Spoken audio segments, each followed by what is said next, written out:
محمود غزنوی کا نام تو آج کے دور میں لگ بھگ سبھی لوگوں نے سنا ہی ہوگا، کیونکہ دوستو محمود غزنوی اتہاس کا وہ حکمران ہے کہ جس کی موت کو تو آج لگ بھگ سینکڑوں سال گزر چکے ہیں، لیکن اس کے باوجود بھی اس کے نام کے چرچے آج بھی انڈیا، پاکستان اور افغانستان جیسے دیشوں میں ہوتے رہتے ہیں۔ وہی محمود غزنوی کہ جس نے آج سے لگ بھگ 1000 سال پہلے ہمارے دیش بھارت پر 1، 2 یا 3 نہیں بلکہ لگاتار 17 حملے کیے تھے۔ اور حیرانی کی بات یہ ہے کہ محمود غزنوی کو ان سارے ہی حملوں میں کامیابی ملی تھی۔ نہ صرف کامیابی بلکہ وہ سب کچھ ملا تھا کہ جو محمود غزنوی کی دلی خواہش تھی۔ اور ان سبھی حملوں میں سے بھی وہ حملہ کہ جو محمود غزنوی نے گجرات میں موجود سومناتھ کے مندر پر کیا تھا سب سے زیادہ مشہور ہے، اور شاید اسی حملے کی وجہ سے ہی آج بھی محمود غزنوی پوری دنیا میں حد سے زیادہ مشہور ہے۔ دوستو محمود غزنوی کون تھا، کہاں سے تھا، کس دور میں تھا، اور آخر محمود غزنوی نے اپنی پوری زندگی کیسے گزاری تھی،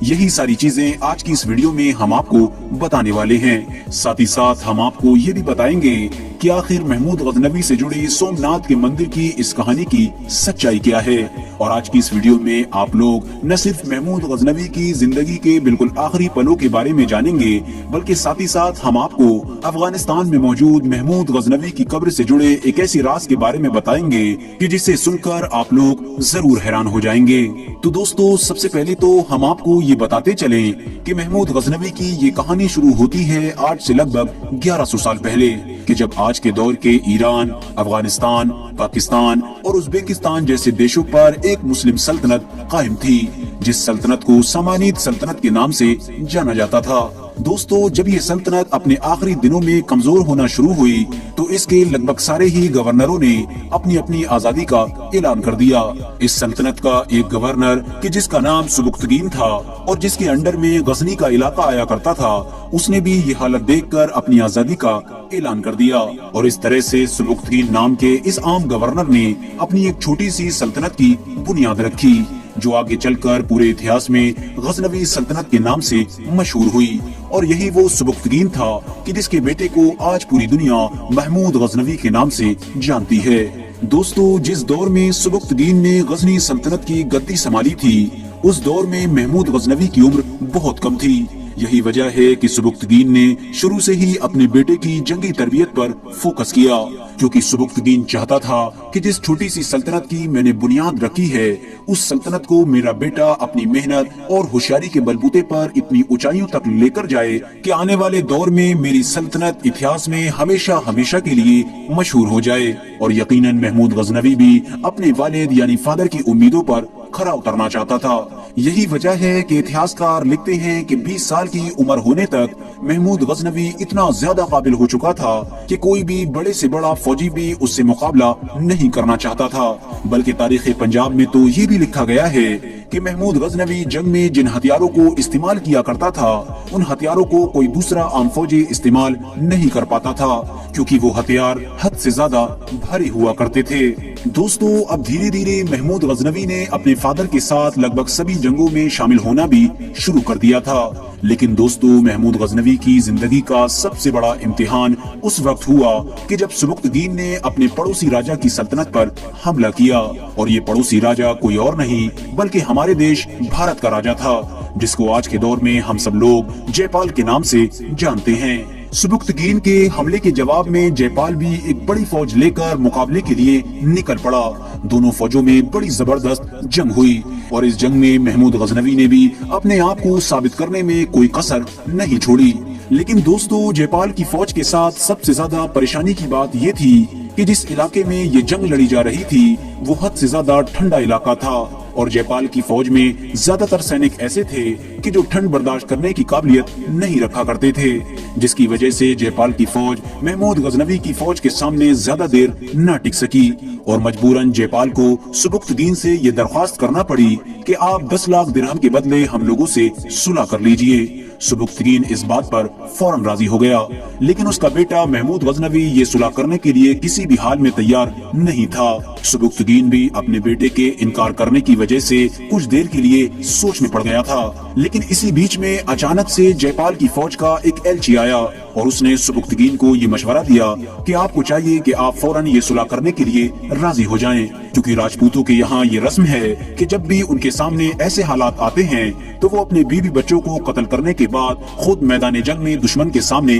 کود جاتے ہیں، اور ایسی صورت میں ان کے سامنے کسی کے لیے بھی ٹکنا ناممکن ہو جاتا ہے۔ یہ سن کر سبکتگین فوراً یہ صلح کرنے کے لیے تیار ہو گیا، اور دوسری طرف راجہ جے پال بھی اپنے ساتھ سبکتگین کے کچھ سپاہیوں کو لے کر اپنی سلطنت کے ایک شہر یعنی لاہور کی طرف واپس آ گیا، تاکہ ان سپاہیوں کے ہاتھ اس رقم کو سبکتگین تک پہنچا سکے کہ جس کے بدلے میں سبکتگین صلح کرنے کے لیے راضی ہوا تھا۔ لیکن دوستو، لاہور پہنچتے ہی راجہ جے پال نے فوراً ان سبھی سپاہیوں کو قید کر دیا اور ایک بار پھر سے سبکتگین سے جنگ کرنے کے لیے نئی طریقے سے تیاری کرنے لگا، اور قسمت سے اس بار جے پال اپنے ساتھ دلی، اجمیر جیسی ہندوستان کی اور سلطنتوں کی فوج کو بھی اپنے ساتھ ملانے میں کامیاب ہو گیا، جس کی وجہ سے اب جے پال کی فوج لگ بھگ 1 لاکھ کا آنکڑا پار کر چکی تھی۔ جب یہ فوج سبکتگین کے مقابلے کے لیے پہنچی تو سبکتگین کے ہوش اڑ گئے، کیونکہ سبکتگین کے پاس تو اس 1 لاکھ کی فوج سے مقابلہ کرنے کے لیے بہت چھوٹی سی فوج تھی۔ اسی لیے سبکتگین نے بڑا لمبا سوچ وچار کرنے کے بعد اپنے بیٹے کے ساتھ مل کر ایک نیا پلان بنایا، اور اس نے اپنی پوری فوج کو کئی حصوں میں بانٹ دیا، اور اس کے بعد جے پال کی بڑی فوج میں صرف ان جگہوں کو تلاش کرا کہ جو سب سے زیادہ کمزور تھیں، اور پھر جے پال کی فوج پر ڈائریکٹ حملہ کرنے کی بجائے اپنی چھوٹی چھوٹی ٹکڑیوں کے ذریعے سے ان کمزور جگہوں پر ہی حملہ کروایا۔ سبکتگین کا یہ عجیب اور انوکھا پلان کام کر گیا، اور جے پال کی فوج چاہ کر بھی سبکتگین کے مقابلے میں نہ ٹک سکی، اور ایک بار پھر سے جے پال کو بڑی بری طرح سے ہار کا سامنا کرنا پڑا، جس کی وجہ سے نہ صرف ہندوستان کا بہت سارا علاقہ سبکتگین کی سلطنت میں شامل ہو گیا، بلکہ ساتھ ہی ساتھ سبکتگین نے دھوکہ دینے کے جرم میں جے پال سے اس بار بہت ساری رقم بھی وصول کی۔ لیکن دوستو، کچھ وقت کے بعد ہی محمود غزنوی کے والد یعنی فادر سبکتگین کی وفات ہو گئی، جس کی وجہ سے اب غزنوی سلطنت کی پوری باغڈور محمود غزنوی کے ہاتھوں میں آ گئی تھی۔ دوستو، محمود غزنوی نے اپنی سلطنت کا سارا سسٹم سنبھالنے کے بعد سب سے پہلے ہندوستان کی طرف نظر کی، کیونکہ دوستو ہندوستان کو فتح کرنا تو محمود غزنوی کا سب سے بڑا سپنا تھا۔ دوستو، محمود غزنوی نے بھارت پر اپنا پہلا بڑا حملہ 1001 میں کیا، اور یہ حملہ کسی اور پر نہیں بلکہ غزنوی سلطنت کی پڑوسی ریاست کے راجہ کے اوپر تھا، وہی راجہ کہ جو محمود غزنوی کا پرانا دشمن بھی مانا جاتا تھا، جس کو ہم اور آپ لوگ راجہ جے پال کے نام سے جانتے ہیں۔ اور محمود غزنوی ایک بار پھر سے اپنے اور اپنے والد کے پرانے دشمن کو ہرانے میں بھی کامیاب ہو گیا تھا، نہ صرف ہرانے میں بلکہ ساتھ ہی ساتھ راجہ جے پال کو اس کے سپاہیوں نے زندہ پکڑ بھی لیا تھا۔ لیکن محمود غزنوی نے ایک بار پھر سے ایک موٹی رقم وصول کرنے کے بعد جے پال کو زندہ چھوڑ دیا تھا۔ لیکن دوستو، راجہ جے پال نے زندہ چھوٹ جانے کے بعد ایک عجیب کام کیا، اور وہ عجیب کام یہ تھا کہ راجہ جے پال نے شرم کی وجہ سے اپنے آپ کو ایک چتا میں جلا کر خودکشی کر لی، جس کی وجہ سے اب راجہ جے پال کی بچی ہوئی ریاست کی باغڈور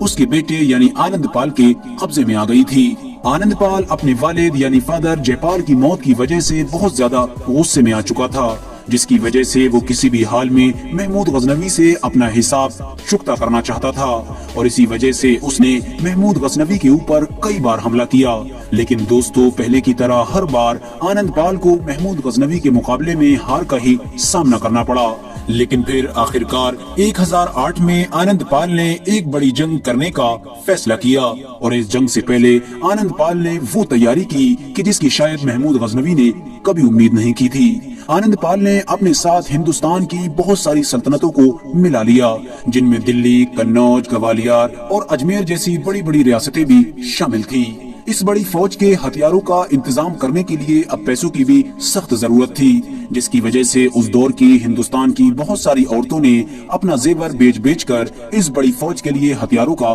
انتظام کیا تھا، اور 1008 میں ہونے والی اتہاس کی یہ مشہور جنگ بھی پیشاور کے ایک علاقے میں ہی لڑی گئی تھی۔ دوستو، شروع میں تو اس جنگ میں آنند پال کی فوج کا پلہ بہت بھاری لگ رہا تھا، اور بالکل ایسا محسوس ہونے لگا تھا کہ مانو کچھ دیر کے اندر ہی آنند پال کی فوج جیت جائے گی۔